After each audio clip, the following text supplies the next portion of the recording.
Olá pessoal, tá falando de história? Bom, gente, esse vídeo aqui nós vamos falar sobre a Baixa Idade Média, ok?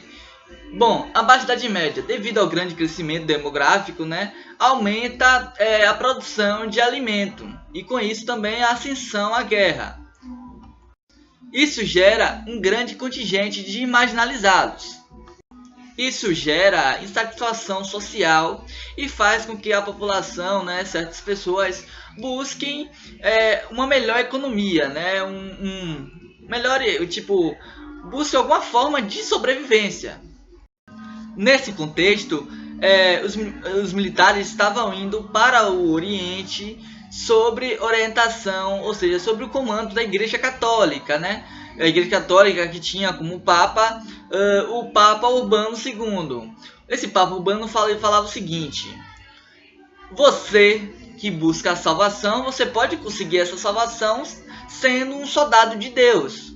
Ou seja, você vai para o Oriente ser um soldado de Deus para reconquistar Jerusalém, que estava sob domínio dos muçulmanos, e aí você buscava a sua salvação, você buscava uma forma de entrar no céu, uma forma de ficar no paraíso.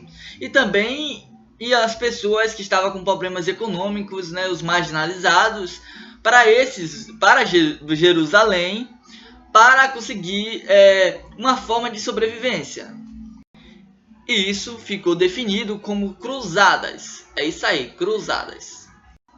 O objetivo das cruzadas era reconquistar a Terra Santa, que estava sob domínio dos muçulmanos, e também era ampliar o comércio, ampliar as rotas de comércio com Constantinopla, sob motivação de facilitar a viagem de peregrinos, peregrinos cristãos à Terra Santa. Mas quem participava dessas cruzadas? Quem eram os soldados de Deus que estavam sob domínio da Igreja Católica, que estava sendo orientado pela Igreja Católica? Bom, quem ia era quem? Os soldados sem terras, que iam para lá em busca de terras, os marginalizados, que também estavam tentando achar uma forma de sobreviver, iam para lá com esperança, ia também os servos, para obter forma de sobreviver, e aí fazer peregrinação, os servos. Os servos, claro, também eram marginalizados. Apesar desse movimento cruzadista ter falhado, não ter dado certo, ela ampliou as rotas de comércio com o Oriente através do Mediterrâneo. Claro que a cultura também foi passada, O mar Mediterrâneo, que era a principal rota de comércio marítimo, eram dominadas, pelas cidades italianas de Genova e Veneza, Eles comercializavam especiarias, adquiridas especialmente em Constantinopla. No norte da Europa, consolidou-se a associação de cidades que comercializavam através de rotas marítimas, como nos mares Bálticos, estendendo-se pelo mar da Grã-Bretanha e da França. Era a chamada Liga Hanseática. No norte da Europa surgiram inúmeras feiras, mas uma das principais era a famosa Champagne. Ao longo da Europa, as rotas, de comércio se multiplicavam. Isso ficou marcado como burgos, os famosos burgos. Sua origem mais comum era de comerciantes que estabeleciam seus comércios ao muro de um castelo. As cidades, elas eram caracterizadas pelas muralhas que cercavam o centro urbano, no qual havia uma igreja. Esses comerciantes que ficavam juntos das muralhas, pediam, solicitavam proteção ao senhor local da cidade. Geralmente em troca de pagamento. É tipo hoje em dia, a gente paga para ter segurança pelo governo, com os policiais e tal, que faz a defesa, que a gente paga nossos impostos, E lá era em troca de dinheiro mesmo, dava para o senhor local da cidade e eles o protegiam.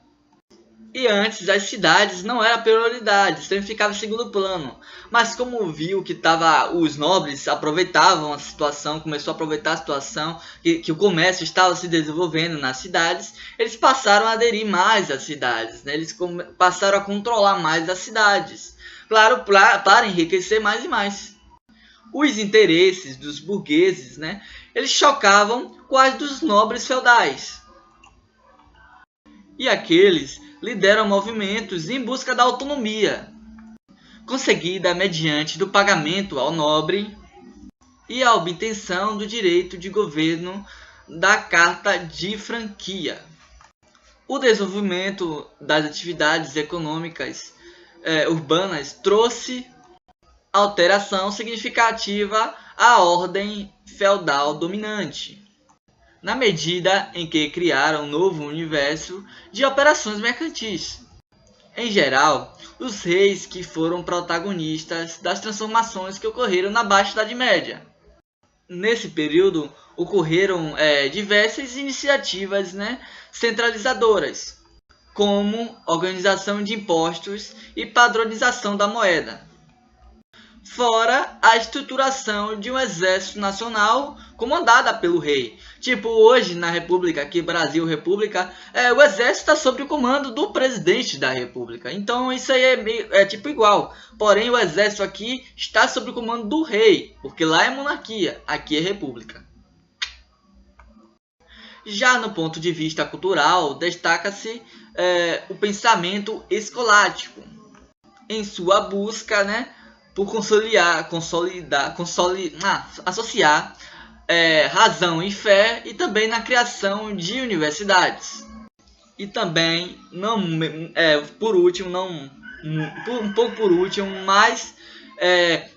não menos importante, houve a crise do século XVI. O que foi essa crise do século XVI? Foi a Guerra dos 100 Anos, que era a Inglaterra versus a França.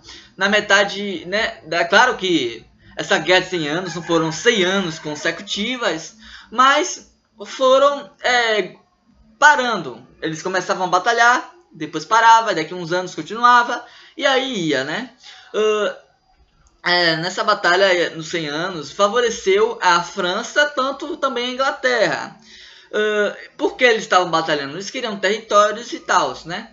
Bom, mas quem ganhou a Guerra dos 100 Anos foi a França. A Batalha dos 100 Anos, né, a Guerra dos 100 Anos, foi no ano de 1337. Olha o tempo disso. E esse conflito favoreceu a consolidação de ambas monarquias, tanto na França como na Inglaterra. A Baixa Idade Média também foi marcado por um período chamado, né, por uma doença, né, que foi chamada peste negra ou peste bubônica, que como todos sabem, eram transmitidas por ratos. Bom, como eu falei no início, né, estava tendo uma grande explosão demográfica, tinha muita gente, então cerca de 1/3 da população da Europa, né, morreram. 1/4, para ser exato, 1/4 da população da Europa morreram só com a peste bubônica. E esse período também ficaram marcado, né, pelas rebeliões dos camponeses. E também a conjuração de guerras e a fome, né, alimentaram superstições, dizendo que a Baixa Idade Média era realmente o fim dos tempos, o mundo ia acabar. Não tinha como ficar pior lá naquele período, né? Bom, voltando ainda para a Guerra dos 100 Anos, né? Como eu disse, a França ganhou a Inglaterra, mas ganhou por causa da participação de uma pessoa. Isso mesmo, uma pessoa, e essa pessoa era uma mulher chamada Joana d'Arc. Olha, se hoje em dia, né, as pessoas consideram que a sociedade é machista, imagina naquela época, né, uma mulher comandando o exército francês. Ela primeiro pediu permissão ao rei Carlos VII, né? Esse rei realmente deu o comando a ela, porque ela chegou, falou que queria falar com o rei, e ela realmente era muito fiel a esse rei, era muito fiel a Carlos VII, ela era muito fiel, E ela falou: eu quero comandar o exército francês. E realmente ela comandou e ganhou a Guerra dos 100 Anos, né? Ela ajudou. Ela alimentou a religiosidade cristã e contribuiu para a identidade nacional da França. Ou seja, ela ajudou no processo de monarquia da França. Porém, Carlos VII viu que ela realmente era muito boa e não queria que os interesses dela, né, que ela fosse melhor que ele. Então ele realmente entregou ela para os outros caras e eles entregaram aos ingleses, né? E ela morreu. Ela morreu queimada como bruxa. Imagina a situação. Queimada viva como bruxa. Isso até porque ela tinha visões, né? Ela via coisas e aí usaram isso para dizer que ela era bruxa. Enfim, ela morreu. E é isso aí, galera. O vídeo vai ficando por aqui. Até o próximo vídeo, né? Dá um like se gostou do vídeo. Falou!